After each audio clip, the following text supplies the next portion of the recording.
शुद्ध मराठीचा वापर करून विद्यार्थ्यांना कन्फ्यूज करण्यासाठी एक्झामिनरने भाषेचा उपयोग केलेला आहे मित्रांनो. बघूया मित्रांनो कसं सोडवायचं ते. सर्वप्रथम ती संख्या मी x मानून घेतो मित्रांनो.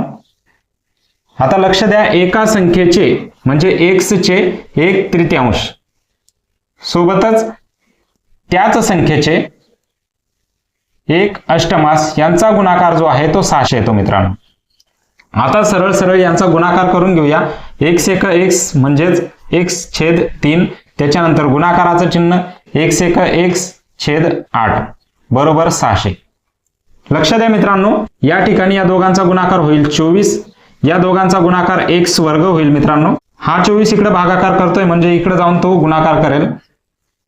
यांचा गुणाकार येतो मित्रांनो 14,400 आणि हा x वर्ग इकडे राहील. आता मित्रांनो 144 हा येतो 12चा वर्ग आणि हे दोन शून्यांपैकी एक शून्य कॅन्सल होऊन जाईल म्हणजेच आपलं उत्तर राहील 120. अशाच पद्धतीचा एक प्रश्न मी तुम्हाला स्क्रीनवर दिलेला आहे मित्रांनो, तो तुम्ही सोडवायचा आहे. धन्यवाद.